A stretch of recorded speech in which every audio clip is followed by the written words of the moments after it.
Amen. Alors, comme d'habitude, j'ai à votre disposition les références sur lesquelles je veux m'appuyer ce matin pendant cette prédication. Ces derniers temps, en fait, nous avons dit beaucoup de choses lors des 3 derniers messages que nous avons partagés. J'aimerais y revenir un petit peu. Nous avons parlé de l'assurance du salut. Et nous avons dit que quelqu'un qui est sauvé est conscient qu'il est sauvé. Et parce qu'il a acquis une nouvelle nature, donc il est conscient de cette nouvelle nature, forcément. Et parce que cette nouvelle nature lui permet de persévérer dans l'Évangile. C'est la persévérance dans l'Évangile qui nous donne l'assurance de notre salut. Et donc, à partir de ce moment-là, nous avons un nouveau comportement qui est indéniable. Et donc, nous sommes sûrs que nous avons reçu une vie nouvelle, une vie de sanctification. Et cela nous a amené à ce message sur la sanctification.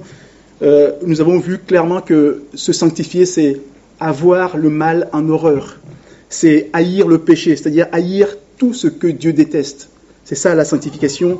D'ailleurs, le terme signifie se mettre à part. Et en fait, pour nous, c'est se mettre à part pour Dieu. C'est se mettre à part pour vivre la vie de Dieu. C'est ça, se sanctifier. C'est une démarche, nous avons vu que c'est une démarche concrète. Ce n'est pas une démarche spirituelle abstraite, mais c'est vraiment quelque chose de concret, c'est-à-dire que notre conduite quotidienne témoigne de cette sanctification. Et c'est une vie loin du péché. Et notre tout dernier message parlait des 2 natures du saint. C'est-à-dire que nous avons vu clairement que lorsqu'on est sauvé, on devient un saint. Aux yeux de Dieu, on est désigné comme un saint. Et on s'est posé une question, mais pourquoi en tant que saint, je pêche encore ? Et nous avons vu qu'en réalité, nous avons 2 natures. Nous avons toujours une nature que nous avons héritée d'Adam, la nature adamique, qui est cette chair qui nous attire vers le péché. Et nous avons cette deuxième nature divine que nous avons acquise lors de la conversion. Donc on a ces 2 natures, et il nous est demandé de faire mourir cette nature adamique et de faire grandir la nature divine en nous. Mais en tout cas, nous avons ces 2 natures. Et pour travailler, pour faire grandir cette nature divine, nous avons vu qu'il est important de développer de plus en plus d'intimité avec Dieu à travers des choses aussi concrètes telles que la prière, la louange, la méditation de la parole de Dieu. Ce sont des choses qui nous permettent d'avoir de plus en plus d'intimité avec Dieu et qui nous font développer cette partie divine de notre nature. Et j'ai une autre question ce matin à laquelle j'aimerais tenter de répondre. C'est maintenant que je suis sûr d'être sauvé, est-ce que je pourrais un jour perdre mon salut ? C'est une question importante qui a été longtemps, qui continue d'ailleurs d'être débattue dans l'Église et dans nos pensées du moins. Beaucoup de personnes se posent cette question, mais d'accord, je suis sauvé, mais est-ce que je ne vais pas un jour perdre ce salut que j'ai acquis ? Vous allez voir que c'est un message assez court. Cette notion que je vais essayer de développer ce matin sur la perte du salut, nous allons voir que finalement, c'est sur des textes bibliques que nous allons pouvoir réfléchir, évidemment. Alors, ce que je vous propose, c'est d'abord commencer par voir certains textes qui semblent dire que cette perte de salut est possible. Il y a beaucoup de textes, mais j'en ai choisi juste 3. Quelque part, l'apôtre Paul parle de faire naufrage par rapport à la foi. C'est-à-dire que quelque part, on était bien dans la foi, et puis à un moment donné, on fait naufrage. Et je vous propose ce texte qu'il adresse à son fils spirituel Timothée, dans sa première lettre, au chapitre 1. Il écrit au verset 18 et 19, nous pouvons lire ceci. Il parle à Timothée, il lui dit « Le commandement que je t'adresse, Timothée, mon enfant, selon les prophéties faites précédemment à ton sujet, c'est que d'après elles, tu combattes le bon combat en gardant la foi et une bonne conscience. Cette conscience, quelques-uns l'ont perdue et ils ont fait naufrage par rapport à la foi. » Donc là, on se dit, tiens, il y a peut-être des gens qui, à un moment donné, font naufrage par rapport à la foi. Il n'y a pas que l'apôtre Paul qui nous parle de ce sujet-là, l'apôtre Pierre aussi va écrire dans sa 2e lettre ceci, au chapitre 2, j'aimerais lire les versets 20 à 22, où il parle de retourner aux souillures du monde. C'est-à-dire qu'à un moment donné, on les a quittés et puis on y retourne. lisons ce qu'il écrit. En effet, si après s'être retiré des souillures du monde par la connaissance du Seigneur et Sauveur Jésus-Christ, ils s'y engagent de nouveau et sont vaincus, leur dernière condition est pire que la première. Car mieux valait pour eux n'avoir pas connu la voie de la justice que de se détourner après l'avoir connu du saint commandement qui leur avait été donné. Il leur est arrivé ce que dit un proverbe vrai, le chien est retourné à ce qu'il avait vomi, et la truie, lavée, s'est vautrée dans le bourbier. Donc là, on voit clairement que Pierre dit, à un moment donné, il y a des gens qui sont sortis des souillures du monde et qui y sont retournés. Et il y a un passage qui est encore plus dur sur le sujet. C'est plutôt l'auteur de la lettre aux Hébreux qui nous dit carrément qu'il n'est même pas possible d'être renouvelé si on s'écarte. Hébreux chapitre 6, versets 4 à 6.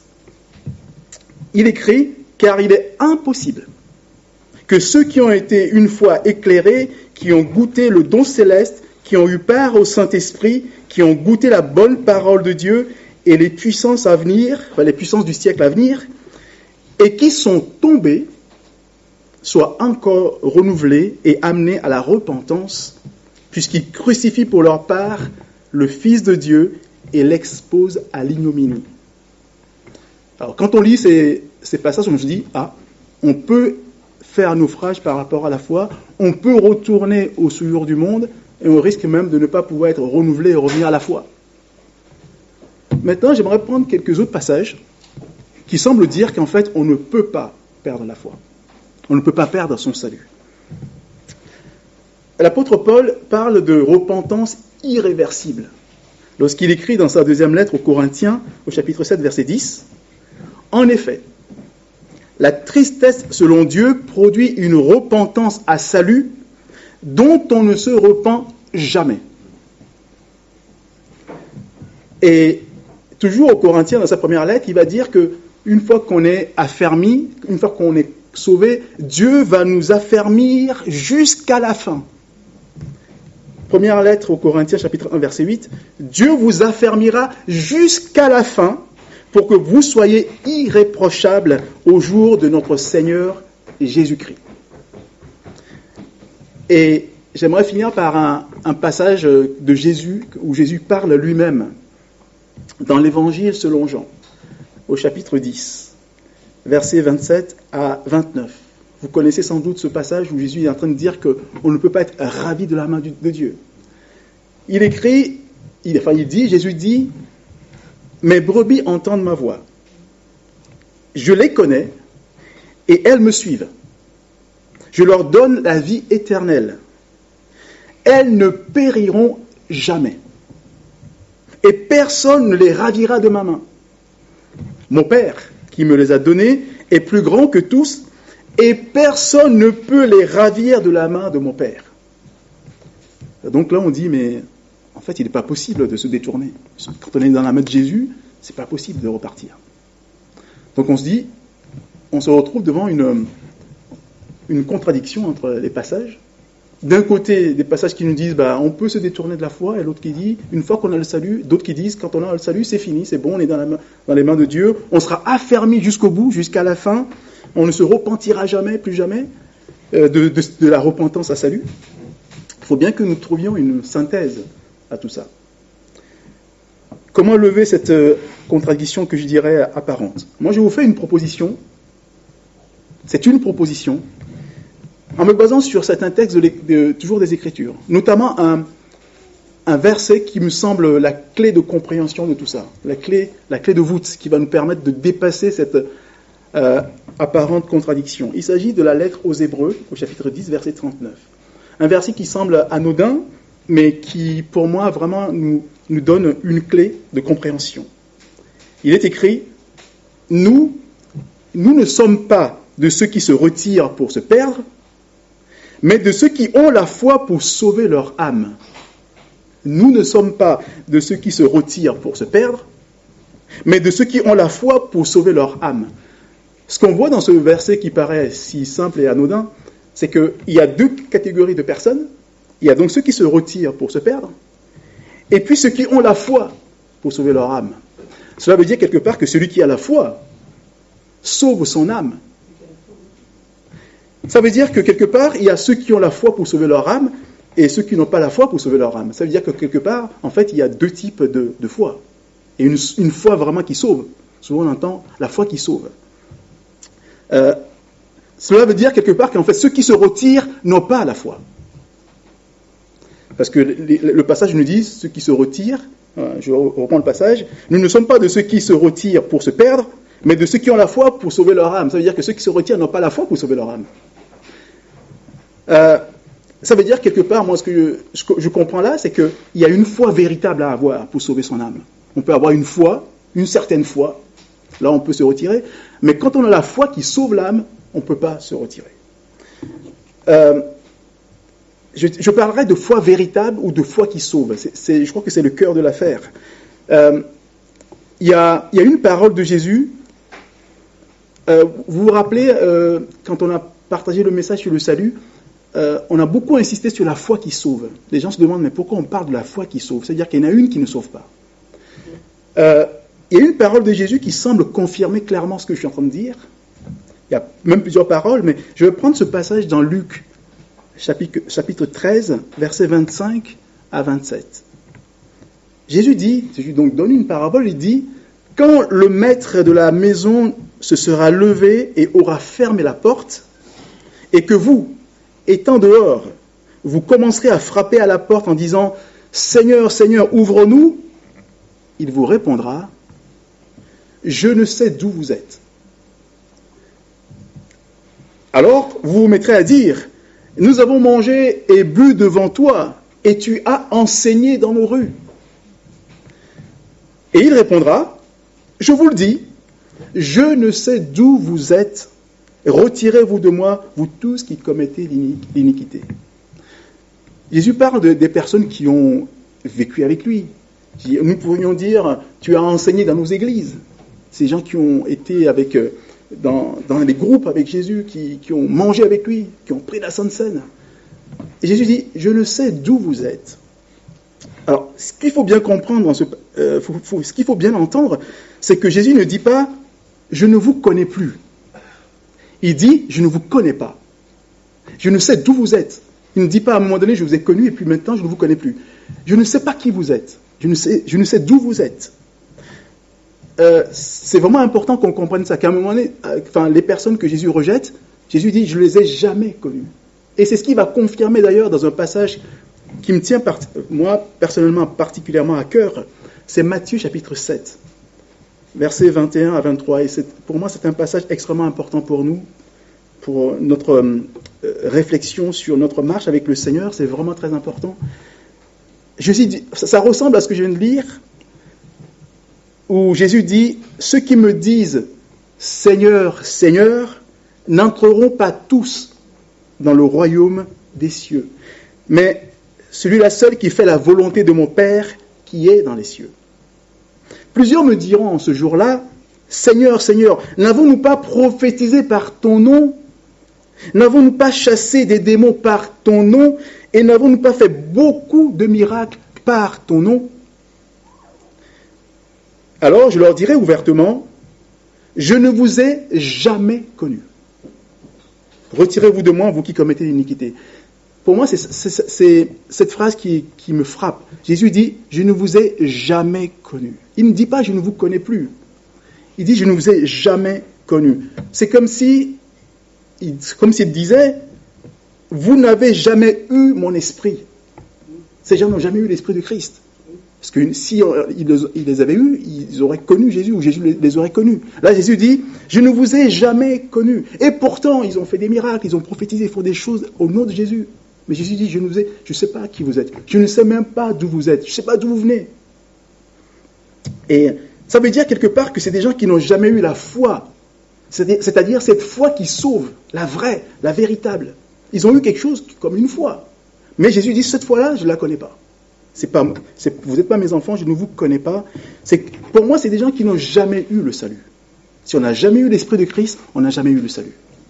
Et donc, on ne peut pas perdre ce qu'on n'a pas eu.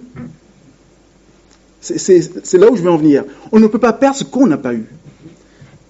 Je prendrai un exemple.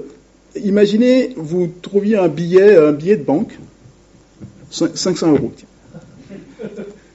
Mais un faux billet de banque.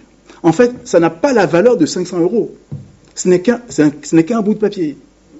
Donc, si vous prenez un faux billet de 500 €, si vous le perdez, vous ne perdez pas 500 €. C'est ce que ça veut dire. Parce que ce n'est pas véritable. Ce que j'ai ici n'est pas véritable. Quand je le perds, je perds pas la valeur. Donc, si je perds un faux billet de 500 €, je n'ai pas perdu 500 €. C'est là où je veux en venir. C'est-à-dire que si ma foi n'est pas véritable, si je la perds, je ne perds rien. Je n'ai pas perdu la foi. Si mon salut est faux, je ne perds pas mon salut. Donc le vrai salut, la foi qui sauve, c'est autre chose. Donc c'est là où je pense que, je le répète bien, c'est ma compréhension personnelle de ce sujet-là, c'est que quelque part, il n'y a pas de contradiction pour moi dans les passages bibliques. Si on prend bien tous ces textes, on voit, pour moi, il n'y a pas de contradiction. On ne perd pas le salut véritable. Mais on peut perdre le faux salut. Pour moi, c'est ça. Donc les textes ne se contredisent pas, pour moi. On peut perdre, je dirais, un salut virtuel. Voilà, aujourd'hui, on est dans le virtuel. Les gens aiment beaucoup le virtuel. Pour moi, c'est ça. On peut avoir un salut virtuel. Et le jour, et ça, on peut le perdre. Mais en fait, on ne perd pas la véritable foi, puisqu'on ne l'a jamais eu. Et donc, on comprend que ce que Jésus dit a tout à fait un sens. Quand il dit « Je ne vous ai jamais connu », parce que vous n'avez jamais eu la vraie foi. Vous êtes, voilà. Mais malgré tout ce que vous avez fait en mon nom. Donc, finalement, on peut dire que lorsqu'on a la foi véritable, la perte du salut est impossible. Donc, les textes qui disent que la foi, enfin, on ne peut pas perdre le salut, sont tout à fait vrais, sont tout à fait authentiques. Celui qui a le vrai salut ne peut pas le perdre. Et on voit de l'autre côté que ceux qui ont la foi ou le salut virtuel, ils le perdent, le salut virtuel. Alors, pour conclure sur le sujet, je répète que d'interminables débats ont eu lieu sur ce sujet. Et ça continue d'ailleurs. Des débats théologiques. Est-ce qu'on peut perdre ou est-ce qu'on ne peut pas perdre son salut? Des volumes ont été écrits sur le sujet. De l'encre a coulé pendant des siècles sur ce sujet. Mais moi, je pose cette question, est-ce bien important? Est-ce vraiment la question la plus importante pour nous? De savoir si oui ou non on va perdre le salut. La vraie question pour moi, c'est, suis-je véritablement sauvé aujourd'hui? C'est la seule question qui devrait nous préoccuper. Suis-je sauvé aujourd'hui? Est-ce la foi véritable? Suis-je vraiment dans les mains du Sauveur aujourd'hui? C'est l'aujourd'hui qui nous intéresse. Ce n'est pas si demain je vais perdre ma foi ou pas. Il faut vraiment qu'on se dise, on se pose la vraie question, est-ce qu'aujourd'hui j'ai la foi véritable? Est-ce que je suis tenu par les mains du Créateur desquelles je ne peux pas sortir? Voilà la vraie question qu'il faut se poser. Ai-je la foi véritable? C'est-à-dire la foi qui sauve? Est-ce que c'est celle-là que j'ai? C'est vraiment la question que nous devons nous poser. Donc finalement, si je veux laisser un message, un seul message ce matin, ou ma seule exhortation finalement, c'est que chacun s'assure de l'authenticité de sa foi. C'est la seule chose qui importe, finalement. Finalement, ça va être... on aura l'occasion vraiment de redévelopper ça lors de notre prochain message, sur l'authenticité de la foi. Qu'est-ce qui nous permet de savoir si notre foi est véritable ou non? Voilà. Mais aujourd'hui, je voulais juste introduire la question comme ça, en rappelant ces passages bibliques qui semblent nous déranger parce que ça semble contradictoire, mais pour moi, il n'y a pas de contradiction. Ce qu'il faut, c'est avoir une foi véritable, pour avoir le salut, le vrai salut qu'on ne perd pas. Et que chacun, d'ici le prochain message, médite sur cette question et s'interroge sur sa foi, et voilà, pour s'assurer que vraiment sa foi est authentique, pour avoir la vraie assurance du salut et la paix qui va avec. Que Dieu vous bénisse.